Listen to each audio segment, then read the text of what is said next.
Hello dear students, good morning to all. This is Neha, your course teacher, and our course title is Rainfed Agriculture and Watershed Management, and course number is Agro 5321. So our today's topic is the different techniques of runoff induced water harvesting. So in these techniques we have four methods like runoff farming, water spreading, micro and macro catchments. Okay, so we'll discuss one by one. So firstly we'll take first one, which is runoff farming. So let us see what is the runoff farming. Okay, so as a name suggests, the runoff means the flow of water. ठीक है, मतलब पानी का जो बहाव हो रहा है, that is the run off water. ठीक है, हम सबको पता है. सो क्या होता है, the watersheds were divided into small catchments area of 1 to 3 hectare that allowed runoff water to be collected in easily catchment channels on the hillsides and were small enough to prevent uncontrolled amount of the water. So basically हम कह सकते हैं कि जो run of farming है वो इस तरीके की तकनीक है, हम कह सकते हैं, जहाँ पे कैचमेंट एरियाज जो है वो 1 से 3 हेक्टेयर तक के कैपेसिटी रखती है कि उतनी एरिया को इरिगेट कर सके. ठीक है, इरिगेटेड हो सके उतनी एरिया उससे. ठीक है, और या उतनी एरिया में वो रन ऑफ जो है उसको प्रमोट करती है, हम कह सकते हैं, पानी के बहाव को. ठीक है, और उसको क्या करती है, एकदम आसानी से कलेक्ट करती है. मतलब आसानी से मतलब कोई ऑब्स्टिकल्स या कोई दुविधा नहीं आती उसको कलेक्ट करने में. राइट. सो ये जो रन ऑफ सिस्टम है वो जो भी अनकंट्रोल्ड वाटर अमाउंट होता है, जो ठीक है एक्सेस वाटर अमाउंट होता है, उसको किसी कैचमेंट एरिया में हम क्या करते हैं, इकट्ठा करते हैं, कलेक्ट करते हैं. That method is called the run of farming, हम कह सकते हैं. ठीक है, so the channel that lead the water to cultivated field were traced and had some stone spillways so that surplus water in one field could be led to lower ones. The farmers constructed small check dams with rock across the small gullies and guided the water to the field.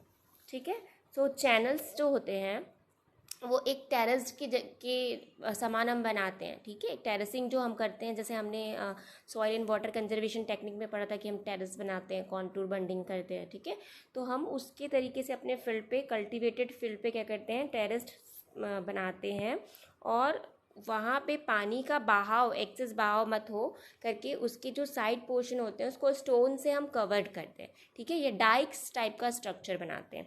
ठीक है, तो उस तरीके का structure हम बनाते हैं ताकि पानी जो है अधिक बहाव ना हो, वाटर का एक्सेस वाटर जो है वो लॉस ना हो. ठीक है, तो वो फील्ड पे हम बनाते हैं, जो एक हम कह सकते हैं कि एक टाइप का गली स्ट्रक्चर होता है. जैसे गली इरोजन होता है, वाटर इरोजन होता है, तो अलग अलग डायरेक्शन से जो वाटर होता है वो कलेक्टिवली किसी बड़े वाटर सोर्स में कलेक्ट होते हैं, है ना. वैसे ही सेम हम उस तरीके का डायरेक्शन आर्टिफिशियली ड्रॉ करते हैं फॉर रन ऑफ फार्मिंग करने के लिए. ओके, सो अगर हम एग्ज़ाम्पल देखें, हम इसे एग्ज़ाम्पल से समझते हैं, क्योंकि कई बार एग्ज़ाम्पल बहुत मस्ट होता है हर चीज़ में. आपको कहीं ना कहीं एग्ज़ाम्पल जो है बहुत हेल्प करेगा किसी भी चीज़ को समझने के लिए. ठीक है, सो एग्ज़ाम्पल है रन ऑफ फार्मिंग का एक बहुत ही रियल एग्ज़ाम्पल है, थियोरेटिकल नहीं, रियल एग्ज़ाम्पल है जो मध्य प्रदेश गवर्नमेंट ने किया हुआ है. ठीक है, so let us see. The farmers of Madhya Pradesh have developed a unique and indigenous rainfall management, water management system based on runoff farming, locally known as हवेली. ठीक है, मध्य प्रदेश गवर्नमेंट ने ऐसा प्रोवाइड कराया उन्हें, फाइनेंशियली जो भी आवंटन था, पैसा था, कॉस्ट था, वो उन्हें प्रोवाइड कराया. तो जो एमपी के जो फार्मर्स थे उन्होंने run of farming, run off water harvesting farming को क्या किया, प्रमोट किया और उसे करा, इम्प्लीमेंट किया. राइट, जिसको उन्होंने लोकली हवेली का नाम दिया. So in this system, rainwater is harvested in the field during monsoon by constructing embankments along the field boundary. So the farmers allow rainwater to flow from one field to another. The impounded water is then drained out from the field during September to October. Okay, so उन्होंने बनाया ये rain water को harvest करने के लिए field में monsoon के time पे. ठीक है, बाकायदा वहाँ पे बाउंड्री बनाई उन्होंने. ठीक है, उसके बाद उन्होंने क्या किया, फार्मर ने जो भी वाटर थे, ठीक है, जो फ्लो होता था एक फील्ड से दूसरे फील्ड पे जाता था, ठीक है, ड्रेन आउट करता था, तो उसका भी एक सिस्टम बनाया ड्रेन आउट करने का, और जो access amount of the water रहता था वो वहाँ स्टोर्ड रहता था एज अ सीपेज या पर्कुलेशन प्रोसेस, ठीक है, जिसको वो अलग से जो सितंबर अक्टूबर के बाद जो हम क्रॉपिंग लेते हैं, क्रॉप्स वगैरह लेते हैं, उसमें एज अ इरिगेशन वो यूज़ करते थे, ठीक है। ये तो बहुत ही अच्छा और बहुत ही चीप सिस्टम था वाटर को हार्वेस्ट करने का। Okay, so the winter crop, which is wheat, pea, lentil and chickpea, are grown, which utilize the stored moisture seepage in the soil profile. Haveli field contributed 4 to 6 millimeter rainwater per day for 90 to 100 days in the rainy season, corresponding to 40 to 60 centimeter conserved moisture in upper soil profile. The drain water from Haveli field is also used for irrigation by adjacent farmer to grow rice. मतलब 2 से 3 बार हम इसका जो water का use कर लेते हैं, ठीक है। जो रन ऑफ वाटर है उसको प्रॉपर अरेंजमेंट किया जाए, प्रॉपर उसको तकनीकी उसका मेंटेन किया जाए, तो 2 से 3 बार हम मतलब खरीफ से लेके जायद में जो राइस लगता है, बोरो राइस जो लगता है, उस पर भी हम उस वाटर को एज अ इरिगेशन यूज़ कर सकते हैं। ओके, तो ये बहुत ही इम्पॉर्टेंट और बहुत ही रियलिस्टिक एग्जाम्पल है जो आपको याद रखना है। एमपी गवर्नमेंट में एक run of farming, water harvesting farming किया, जिसको लोकली हवेली बोलते थे, और किस तरीके से उसे कंस्ट्रक्ट किया और कैसे यूज़ किया, with the examples like wheat का प्रोडक्शन उन्होंने किया, इससे लेंटिल का प्रोडक्शन किया, something like that. Okay, so let us move the next, which is water spreading. ठीक है, वाटर स्प्रेडिंग क्या होता है? सो वाटर स्प्रेडिंग अगर हम देखें तो पानी का बहाव, वाटर स्प्रेडिंग मतलब हर जगह पानी का प्रॉपर यूनिफॉर्म डिस्ट्रीब्यूशन हो जाना। ओके, सो हम कह सकते हैं कि जो water spreading is a simple irrigation method for use in such situation where water is lost to the region and floods caused by the sudden runoff can be devastating often areas। ठीक है, जो बहुत सारे area को ख़राब कर देते हैं, बहुत सारे एरिया को सॉइल एरोजन कर देते हैं। ठीक है, उस फ्लड वाटर को हम जब कलेक्ट करते हैं तो उस तरीके का जो सिचुएशन है या उस तरीके का मेथड है, उसको हम कह सकते हैं कि वाटर स्प्रेडिंग वो मेथड है। ठीक है, so the major characteristics of water spreading burn is that as their name implies they are intended to spread water and not to impound it. They are usually used to spread flood water which has either been diverted from water courses or has naturally spilled on the flood plain. So the earthen bunds slow down the flow of flood water and spread it over the land to be cultivated, thus allowing it to infiltrate. So the dikes can be constructed with a tractor and moldboard plow or with a road garden.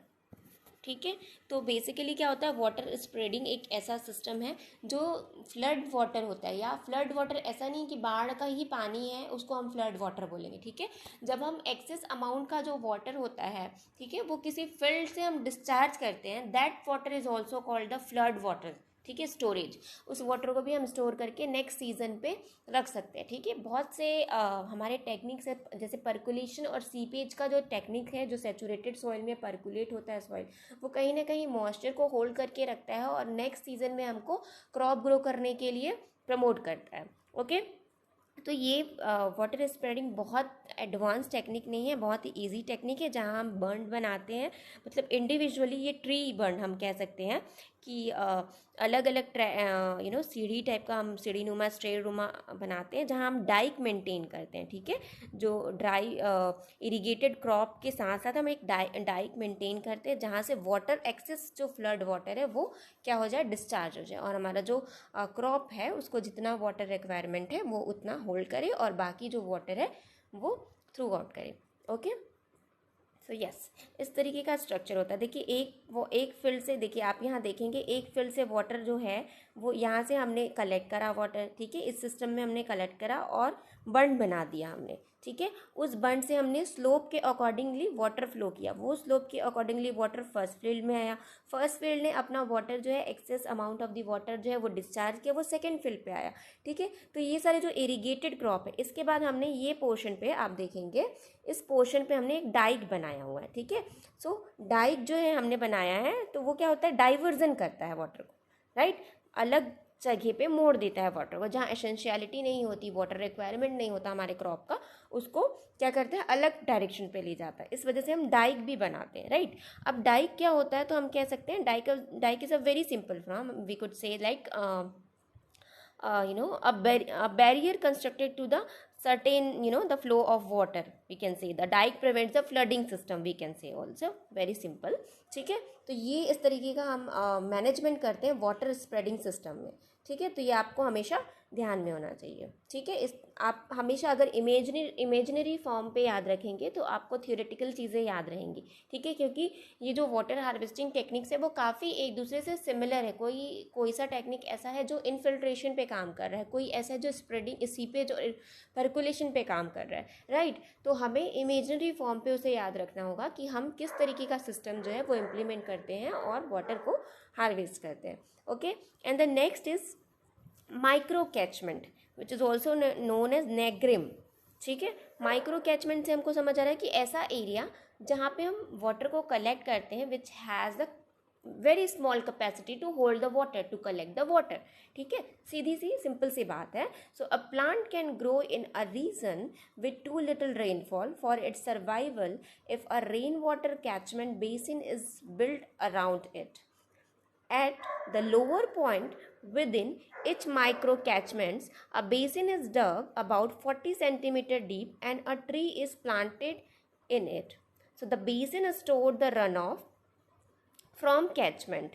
So in Africa, these are used for the cultivation of sorghum and maize millets, ठीक है। ये basically ये जो technique है वो Africa से आया है और वहाँ पे सोरगम और मिलेट के लिए माइक्रो कैचमेंट एरिया में वाटर हार्वेस्ट करके रखते हैं for the cultivation of sorghum and maize, ठीक है। So appropriate for tree planting in situations where land is uneven or only a few trees are planted. So widely used micro catchments are contour ridges, semicircular and tetrazoids burns and small runoff basins, ठीक है। So basically हम इसे जो हम planting करते हैं, ठीक है, अलग अलग जगह पे हम जो क्रॉप्स उगाते हैं उनके लिए हम बर्न लाइक स्ट्रक्चर बना के इंडिविजुअल प्लांट के लिए वाटर को कलेक्ट करके रखते हैं, ठीक है। तो वो होता है माइक्रो कैचमेंट एरिया। क्यों? क्योंकि हमने इंडिविजुअल एक क्रॉप एक प्लांट के लिए हमने क्या करा है, वाटर को होल्ड करके रखा है, ठीक है। बेसिकली तो ये जो होता है वो 40 सेंटीमीटर डीप होता है, मतलब हम कह सकते हैं कि 40 सेंटीमीटर गहरा हम एक बंड बनाते हैं, उसके सामने हम क्या लगाते हैं, कोई भी इंडिविजुअल प्लांट लगाते हैं और वो जो बंड है वो उस इंडिविजुअल प्लांट को एज अ इरिगेशन प्रोवाइड करता है, ओके। सो ये हो जाता है आपका माइक्रो कैचमेंट्स एरिया। जैसे मैंने यहाँ पे आपको डायग्राम में और ज़्यादा क्लियर हो जाए इसलिए मैंने डायग्राम रखा है। देखिए, एक तो ये ड्रॉ डायग्राम है जिसमें जो प्लांट्स वगैरह हैं बंड में कलेक्टेड है और वाटर जो है प्रॉपरली उनको मिल रहा है अलग अलग बंड के जरिए, राइट। एक यहाँ पे रियल डायग्राम है जहाँ पे देखिए यहाँ पे प्लांट्स इंडिविजुअली लगे हुए हैं और उनके लिए एक इंडिविजुअल बंड बनाए हुए हैं जो यहाँ पे वाटर को कलेक्ट करके रखा है, एक्सेस वाटर को। या हम ऐसे भी कह सकते हैं कि जो रिज एंड फरो बनाते हैं, तो जो फरो बनता है उसे हम एज अ जहाँ बैरियर बना दें, हम हर एक डिस्टेंस पे बैरियर बना दें और वहाँ पे वाटर कलेक्ट करें, ठीक है। तो वो इंडिविजुअल प्लांट को as a seepage and percolation process irrigation वो है प्रॉपर, या मॉइस्चर हम कह सकते हैं, प्रोवाइड कराते रहेगा, ठीक है। तो ये हो गया आपका micro catchment area. Then the next is okay, we have some limitations for the micro catchment area. So the main limitation is that it is not only easy mechanized, ठीक है, मतलब ये बहुत जल्दी हमें ऐसे कह सकते हैं कि इसे ऑपरेट करना मुश्किल है, ठीक है। अगर हम बहुत ह्यूज एरिया में ले रहे हैं तो ये पॉसिबल नहीं है, इसलिए हम इसे स्मॉल स्केल पे लेते हैं, ठीक है। जहाँ पे स्मॉल एरिया में फार्मिंग सिस्टम हो रही है वहाँ पे हम इस तरीके की तकनीक लेते हैं, ठीक है। तो ये इजी टू मैकेनाइज नहीं है, ये इसका एक पर्टिकुलर लिमिटेशन है, ठीक है, कमियां हैं हम कह सकते हैं. Then the last is macro catchments. So macro catchment से हमको समझ आ रहा है the catchment areas which has a very huge capacity to store the water, that is called the simple is that is called the macro catchment area, as simple as that. okay, बहुत ही simple है कि बड़े area, huge area में हम जब water collect करते हैं उस एरिया को हम मैक्रो कैचमेंट एरिया कहते हैं. So macro catchment having run off water collected from relatively large natural catchments. Generally, these catchments are located outside the farm boundaries where individual farmers have little or no control over them. So percolation tank is an example of the macro catchment for the water harvesting system. जैसे हमने बताया था इससे पहले वाले lecture में, जो surface water harvesting में मैंने परकुलेशन टैंक बताया था विथ इमेजिनरी फार्म, अगर आपको याद होगा, और अगर आपको ध्यान में नहीं होगा तो please go through that individual videos. ठीक है, आप वहाँ देखेंगे वो परकुलेशन टैंक जो होता है वो किसी इंडिविजुअल फार्मर के लिए नहीं होता, वो टैंक सारे फार्मर के लिए होता है, जहाँ पे हमने पूरे जो access amount of the water है, चाहे वो रेनफॉल से हो या डिस्चार्ज वाटर हो, उसको हमने उस पर्टिकुलर एरिया पे विच कैच करा है या स्टोर करके रखा है, जिससे हम कोई भी वहाँ से एज अ इरीगेशन अपने फील्ड पे प्रोवाइड करा सकते हैं. ठीक है, उस टाइप के एरिया को हम मैक्रो कैचमेंट एरिया कह सकते हैं. तो इस तरीके का हमने बाउंड्री या बावड़ी बना दिया जिसमें excess amount of the water आ रहा है, जो हर पर्पज़ से यूज़ कर सकते हैं. इरीगेशन पर्पज़ से हम यूज़ करते हैं, ठीक है, ड्रिंकिंग पर्पज़ से हम यूज़ कर सकते हैं, ठीक है, कुकिंग पर्पज़ से, बाथिंग पर्पज़ से. तो ये सारे हमारे जो हैं वो वाटर हार्वेस्टिंग टेक्निक्स हैं, जो जो इंड्यूस्ड रन ऑफ वाटर होता है उसको कलेक्ट करने के लिए हम इस 4 प्रकार के वाटर हार्वेस्टिंग बेसिकली क्या करते हैं, ड्रॉ करते हैं. ठीक है, जो कि run off water harvesting and then water spreading, then micro catchments and macro catchments. ठीक है, तो इन सब का आपको कैटेगरी याद रखना है. सो आज के लिए हम बस इतना ही रखते हैं. So I hope you all got the sense and thank you very much and till then be safe, take care, thank you.